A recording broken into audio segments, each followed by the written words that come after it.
Good morning. I just want to reiterate everything the mayor said about the incredible work of all of public safety in the Fall River community. The fire department, police department, EMS, EMA, there were a lot of volunteers who appeared on scene. And were it not for the heroic work, brave work of these men and women who showed last night, particularly our fire and police and EMS, we would have seen much greater loss of life. As you can see, this is a fairly massive structure, massive facility. It housed nearly 70 people, thank God the vast majority of them were able to be taken out. Most of them were people who needed help, as you see from some of the footage and what I've seen. These are people who were not able to move themselves. They were not mobile themselves, and therefore the work that fire and police and EMS did to get people out was truly amazing. I'm also grateful that the 5 firefighters who were treated at the hospital have been released. I'm glad for their safety. I just want to say to the families and friends of those who perished, I offer my condolences, deepest condolences and sympathy on behalf of the Commonwealth for this tragic loss.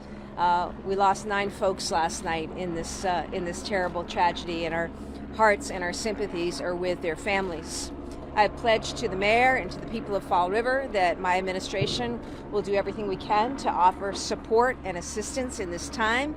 I know the teams here in the mayor's office and his folks have done a tremendous job getting people to their place of shelter down at the center. We'll probably go down there next, and very much in the process of now looking to rehouse this vulnerable population. But we'll continue to keep you updated. As we know, this matter is under investigation by the state DFS, and we'll provide updates as we receive them. But again, my heartfelt thanks and gratitude, deepest gratitude to police, to fire, to EMS, and to all the first responders who showed up last night and worked through the night to save so many lives. We are so grateful to all of them. And again, our deepest sympathies to family and friends of those who perished in this terrible, tragic fire. Thank you. So we really don't have any updates from the last time we spoke. I just was fortunate to meet Governor Healey and speak with her, and I look forward to forming a relationship in the coming months to make sure that the firefighters, like I spoke before, firefighters and other public safety, EMS and police, have the resources they need to cope with this tragedy and continue their careers and be able to retire happy, healthy lives. So she's made a commitment to help out with anything that the state can provide for us, and we look forward to working with her on that. I really don't, I'm more than welcome if there are any questions that I could answer, but I don't think I'm going to be able to provide much more than we did this morning. Any sense of any sense of the source of the fire? Sorry. It's all still under investigation. Like I said earlier, this is a very extensive investigation. It's going to take a lot of time, and we need to get the facts right before we release them. So we ask for your patience with that. Where it might have come from, maybe where it might have started? Again, same, under investigation, and we really need to make sure that we get that right before we release it. What time? Shortly after 9:30 last night.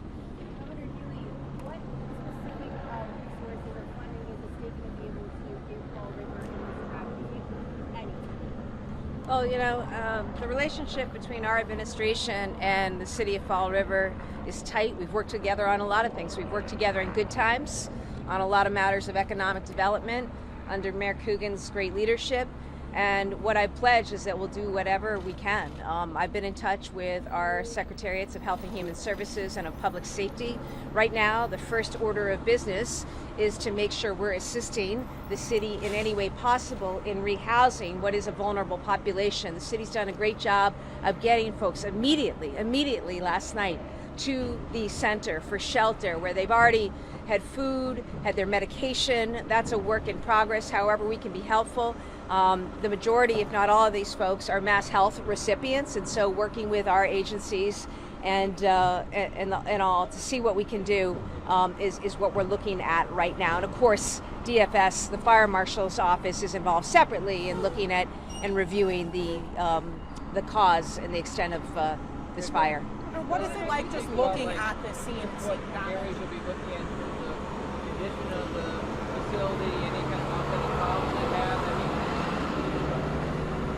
Can you speak about like what areas you're going to be looking at in terms of the condition of the facility? You know, whether it was up to code, whether things were working or not working. I know it's too early to say exactly, but like what areas are you going to be focusing on? Well, it's very early in the review process, and I'll leave you to speak directly with the fire marshal about the scope of his investigation, but needless to say, it's something that we'll look at all of that. But again, it's much too early to offer any answers at this time, but DFS will be sure to keep everyone apprised. What is it like actually looking at the damage, seeing all of this in person? What's going through your head as you're looking at all this? You know, I appreciate, you know, the mayor and I were talking early this morning, and I'd obviously seen some of the pictures from the media and the videos, but you know, to see it up close, I mean, you can smell it right now still, and this is hours after our tremendous teams put the fire out. You know, it's horrifying to think about what happened in the middle of the night in the dark. You know, people just scrambling as best they could to get out through windows, the firefighters coming up ladders, you know, hauling people down in any way possible to get them out of the building. The panic, it's so heartbreaking and so sad, and something you never want to see. And all I can say is that you know, I'm heartbroken for the individuals who perished in this, and I'm heartbroken for their families and for their friends and loved ones. I'm grateful that we have, you know, this is government though at work. You know, the men and women who show up and answer the call, you know, in the middle of the night to put out a fire and to rescue people and to save lives. Just really struck by those acts of public service, and just so grateful that the teams were able to act so quickly, so swiftly. And were it not for that, we would have seen an unimaginable loss of life here, given the vulnerability of this population. And I think that's what strikes me. That's what folks need to understand. This was not a situation where teams arrived and people were able to get out easily. All of these people needed assistance. As you saw, many were in wheelchairs, many were immobile, many had oxygen tanks. They were severely compromised individuals in this assisted living facility, which made it all the more challenging. And you can imagine a fire raging. You're dealing with a smoke inhalation, which we know was devastating. 5 of our guys had to be treated at the hospital, but just how precarious this was with oxygen tanks, so many of them on, and the presence of fire. It's, you know, it's unbelievable that that there wasn't an even greater loss of life. And I just think it speaks to, you know, the training and the preparedness of the first responders, the fact that so many people were able to get shelter, nourishment, blankets, medication. You know, that's tremendous coordination by the mayor, Mayor Coogan, and his leadership and his teams, and that very much continues as we speak.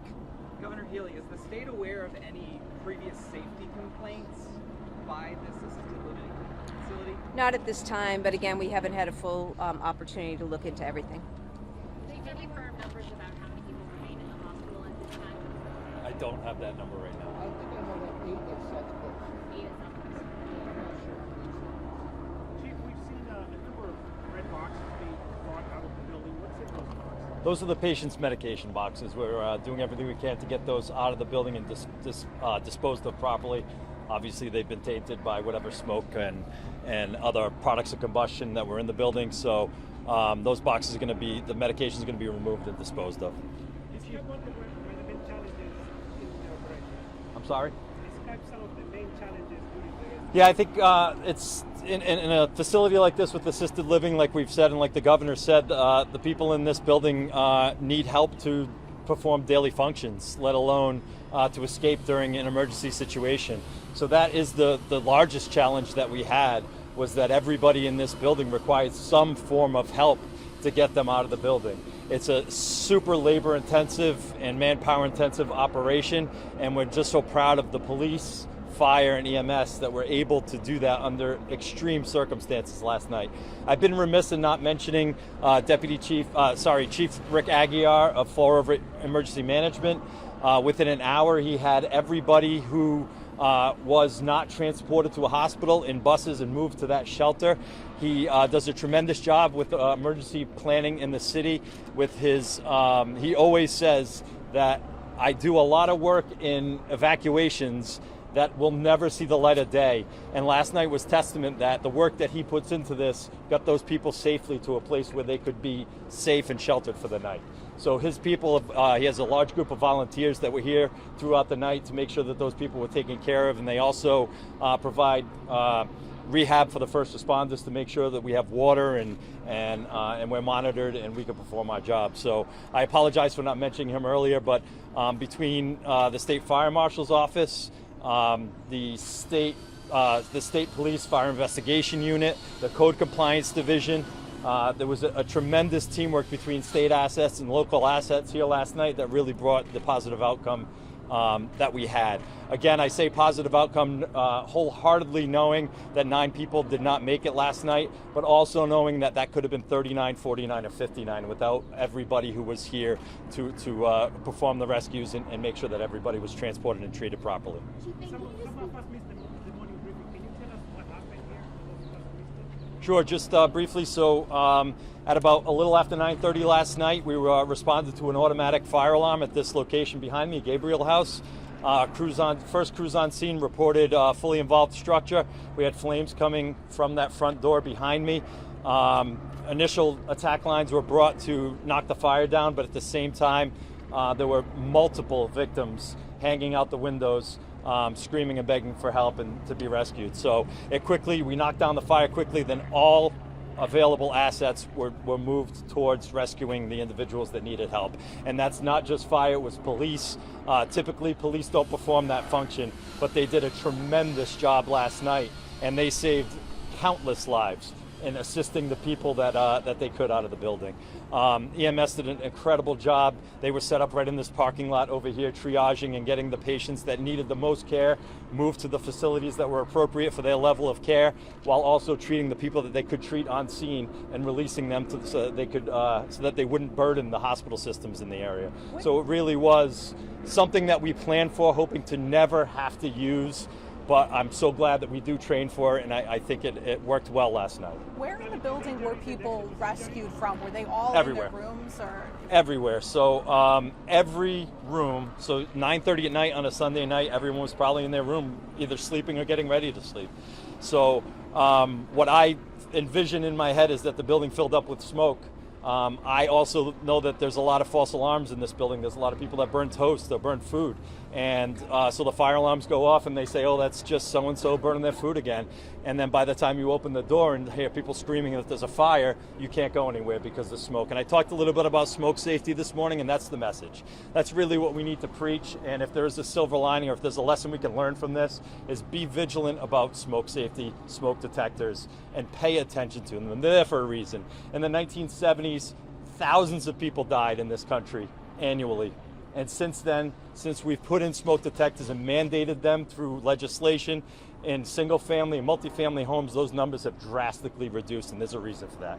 So pay attention to your smoke detectors and know that smoke kills more people than fire ever will. Were there additional measures in place here in the building? An elevator not working? Sorry. Can you speak to any past inspections or reports? I have no reports of an elevator not working, and if that were the case, I think they rely on the elevator here. I can't imagine that that's the case. Are there additional measures in place in this building, knowing the vulnerability of the people? Are there additional checks done here on things like sprinklers, that sort of thing? Yeah, absolutely. So they're held to the same standard as any nursing or hospital care facility in the city. They are quarterly inspected and compliant. So those inspections are done by our department, by DPH. So we'll have more information on if there were any issues with those. But as of right now, I don't have that information. So. Spread throughout. If you can imagine, smoke moves everywhere. Smoke, it's kind of like water. It just follows the path of least resistance. So smoke was everywhere in this building from top to bottom and left to right. So we had victims literally. I mean, if this were a typical apartment house, we wouldn't have had as many victims because people would be able to self-evacuate. But because once those people found and there was smoke in the hallway, those victims they weren't moving. They were right where they were. So they were everywhere in the building. Most died from smoke inhalation. What's that? Most died. I can't speak to that. I don't have any of those reports. Something appears to be suspicious at this point, Chief. I can't speak to that either. I mean, what are you looking at? And what will the That's the investigators looking at it between the Fall River Fire Department and the state office.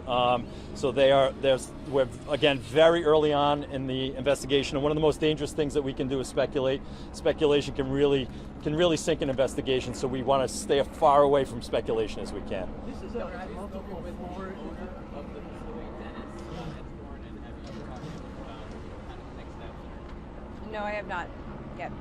All right, thank you very much, everybody. If there's any more information, like I said earlier, we're going to prepare a press release to send out to everybody this afternoon with all the details that we discussed. And if there's anything major, I promise that we will call another press conference, maybe at our headquarters. But we will let you know before we do anything. We appreciate you guys being here. Thank you.